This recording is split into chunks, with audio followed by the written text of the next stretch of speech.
As the witching hour approaches, we find ourselves in the heart of frozen isolation. Snow blankets every inch of this remote corner of the English countryside, and each gust of wind whispers secrets of times long ago, the only sound other than the crunching of snow beneath your weary feet. But then, a mysterious shadow appears on the horizon, for here, in the middle of nowhere, lies the path of the phantom coach. Terry Lynn Hudson tells the story by Amelia Edwards. Pull your blanket tight and listen close, travelers. It is now that your journey begins.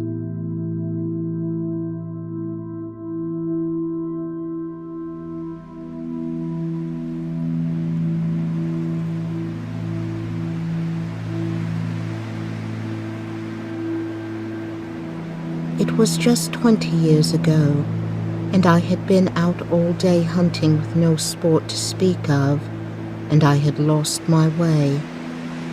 It was not a pleasant place in which to lose one's way, with the first feathery flakes of a coming snowstorm fluttering down, and the evening closing in. Not the faintest sign of life met my eyes in any direction. There was nothing to do but walk on and take my chance of finding shelter. The snow began to come down with ominous steadiness, and the wind fell. The cold became more intense, and the night came rapidly up. My heart grew heavy as I thought of my young wife watching for me through the window, and thought of all the suffering in store for her throughout this weary night. This morning, when we parted, she had implored me to return before dusk, and I had promised her that I would. Even now, weary as I was, I felt I might still get back to her before midnight, if only guide and shelter could be found. I stopped and shouted every now and then, but my shouts seemed only to make the silence deeper. I began to remember stories of travelers who had walked on in the falling snow until, wearied out, they were fain to lie down and sleep their lives away. A wavering speck of light came suddenly out of the dark, shifting, disappearing, growing momentarily nearer and brighter. Running towards it at full speed, I found myself, to my great joy, face to face with an old man and a lantern. "Thank God," was the exclamation that burst involuntarily from my lips. Blinking and frowning, he lifted his lantern and peered into my face. "What for?" he growled. "Well, for you. I've been lost in the snow. How far am I now from Dwalding?" "A good 20 miles, more or less." "And the nearest village?" "The nearest village is about 12 miles the other direction." "Where do you live, then? Please, let me go with you." The old man shook his head and rubbed his nose reflectively with the handle of the lantern. "'Tain't no use," he growled. "The master won't let you in." "Who is the master?" The gnome-like man was hobbling away through the falling snow. "You lead the way, and I'll engage that the master shall give me shelter." "You can try him," muttered my reluctant guide. A large mass loomed up presently out of the darkness, and a huge dog rushed out, barking furiously. I drew up close behind him, prepared to lose no chance of entrance, and saw that the door was heavily studded with iron nails, like the door of a prison. Once inside, I found myself in a great raftered hall. One end was piled to the roof with corn, like a barn.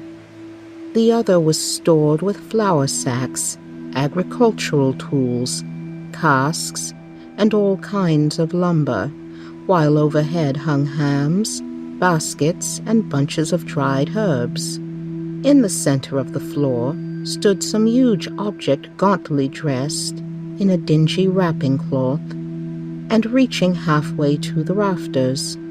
Lifting a corner of this cloth, I saw a telescope of very considerable size, mounted on a rude, movable platform with 4 small wheels.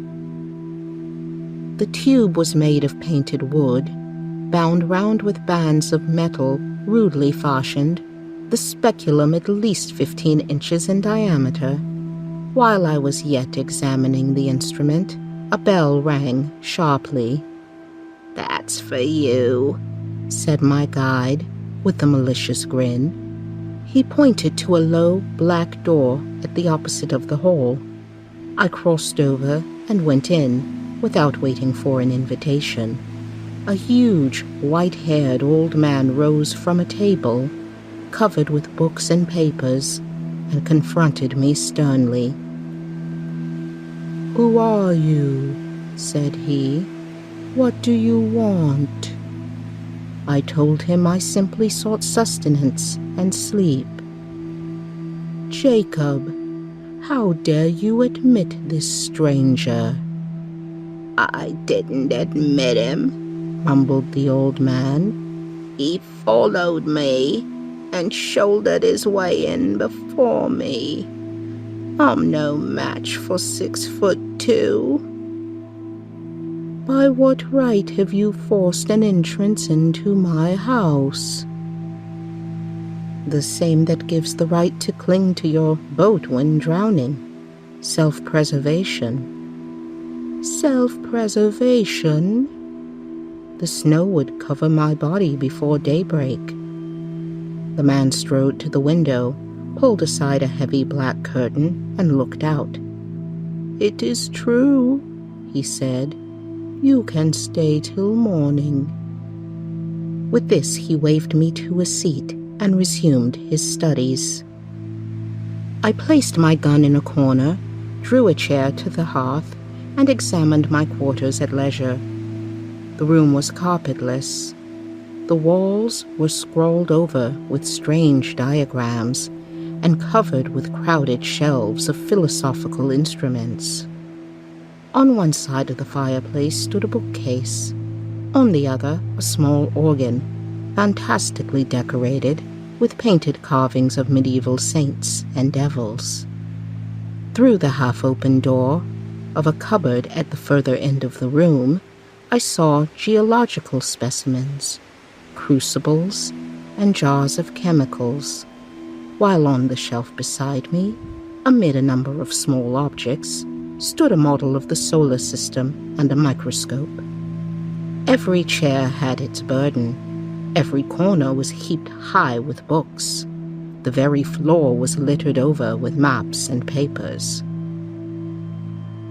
A dish of ham and eggs, a loaf of brown bread, and a bottle of sherry were placed before me. "I have little to offer you, sir," said my host.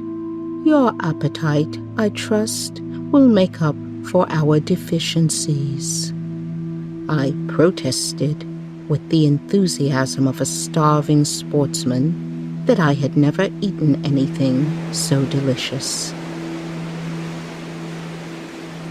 He sat down to his own supper, which consisted of a jug of milk and a basin of porridge. We ate in silence, and when we had done, Jacob removed the tray. I then drew my chair back to the fireside. My host, somewhat to my surprise, did the same, and, turning abruptly towards me, said, "Sir, I have lived here in strict retirement for 23 years. You are the first stranger who has crossed my threshold for more than 4 years. Will you favor me with a few words of the outer world?" I encouraged his interrogation, and he bent his head in acknowledgement, leaned forward, with his elbows resting on his knees and his chin supported in the palms of his hands, stared fixedly into the fire, and proceeded to question me. His inquiries related chiefly to scientific matters, but I was no student of science. I was much relieved when he began pouring forth his own conclusions upon the facts which I had been attempting to place before him. I listened, spellbound. I had never heard anything like it then. I have never heard anything like it since. He poured forth his thoughts in an uninterrupted stream, and, still leaning forward in the same moody attitude, with his eyes fixed upon the fire, wandered from topic to topic, from speculation to speculation, like an inspired dreamer. He spoke of the soul and its aspirations, of the spirit and its powers, of second sight, of prophecy, of those phenomena which, under the names of ghosts, specters, and supernatural appearances, have been denied by the skeptics and attested by the credulous of all ages. "The world," he said, "rejects as false all that cannot be brought to the test of the laboratory. Show me any fact in physics, in history, in archaeology, which is supported by testimony so wide and so various as the belief in apparitions, attested by all races of men, in all ages and in all climates, by the Christian, the pagan. This phenomenon is treated as a nursery tale by philosophers. He who believes is a dreamer or a fool." He relapsed for some minutes into silence. Presently he raised his head from his hands and added, "I was branded a visionary, ridiculed by my contemporaries, and banished from the field I'd given all the best years of my life. Since then, I have lived as you see me now. The world has forgotten me, and I have forgotten the world." He rose, as if desirous of ending the conversation, and went over to the window. "It has ceased snowing," he observed, as he dropped the curtain and came back to the fireside. "Oh, if it were only possible," I said. "But even if I could find my way, I could not walk 20 miles tonight." "Tonight?" repeated my host. "Are you so very anxious? What are you thinking of?" "Of my wife," I replied impatiently, "who does not know that I have lost my way." "Where is she?" "At Dwalding, 20 miles away." "Dwalding," he echoed, thoughtfully. "Yes, that's 20 miles. Then he smiled. "The night mail from the north changes horses at Dwalding. They pass within 5 miles of this spot, and will be due in about an hour and a quarter. If Jacob were to go with you, you could find your way, I suppose?" "Easily, gladly." He smiled again, rang the bell, gave the old servant his directions, and, taking a bottle of whiskey and a wine-glass from the cupboard in which he kept his chemicals, said, "The snow lies deep, and it will be difficult walking tonight. I would have declined the spirit, but he pressed it on me, and I drank it. It went down my throat like liquid flame, and almost took my breath away. "It is strong," he said, "but it will help to keep out the cold. And now you have no moments to spare. Good night." I thanked him for his hospitality and would have shaken hands, but he had turned away before I could finish my sentence. In another minute, Jacob had locked the outer door behind me, and we were out in the bitter cold.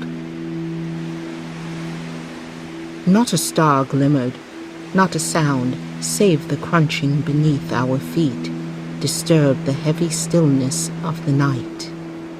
Jacob shambled on in sullen silence, his lantern in his hand, and his shadow at his feet. I followed, gun over my shoulder. My thoughts were full of my late host. His voice yet rang in my ears and held my imagination captive.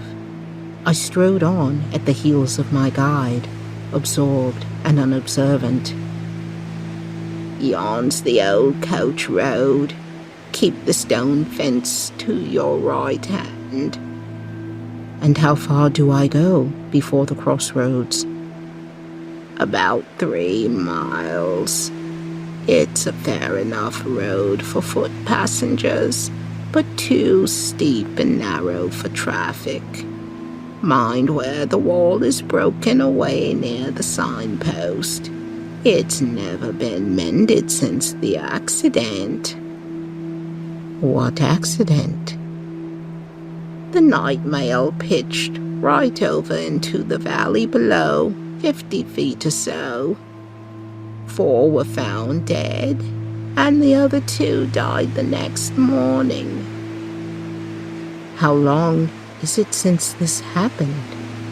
"Just 9 years. "Near the signpost, you say?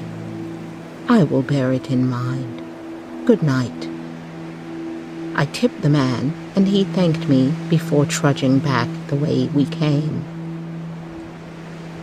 I watched his lantern till the light disappeared, and then turned to pursue my way alone.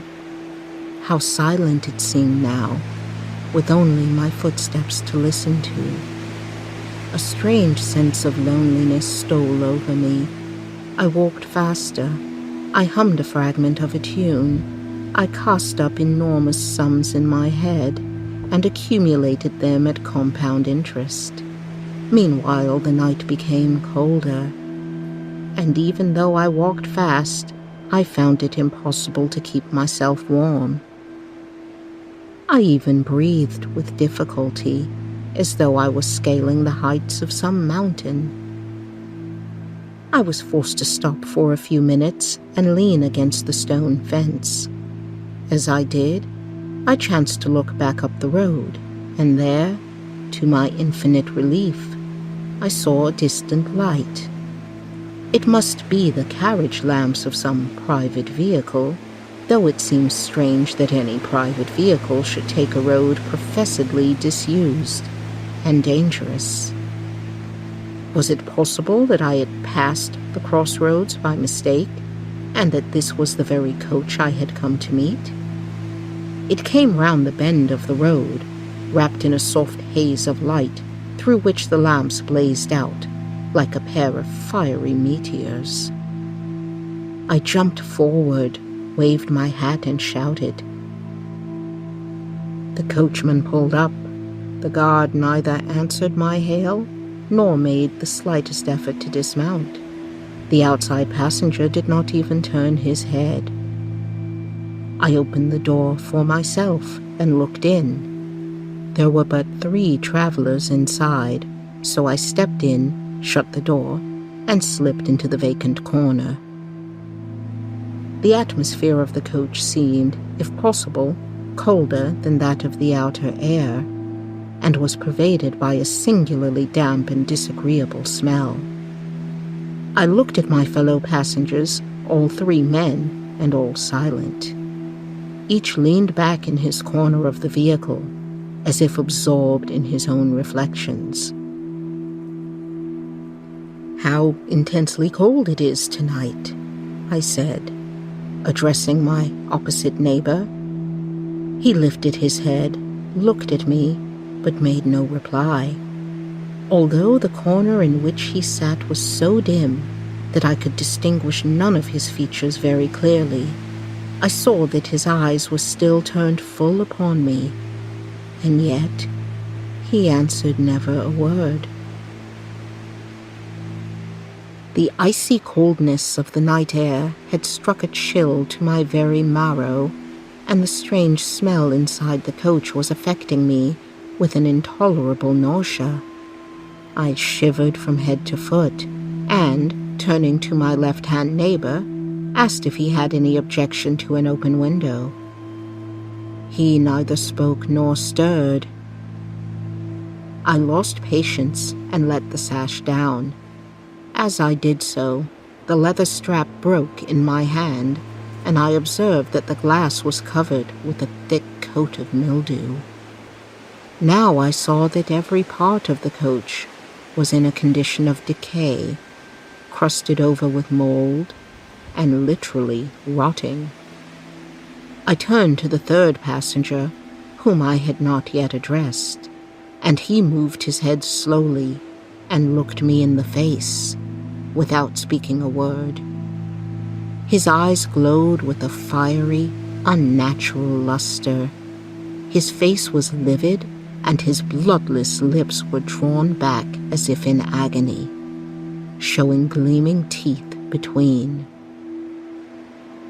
The words that I was about to utter died upon my lips, and a dreadful horror came upon me.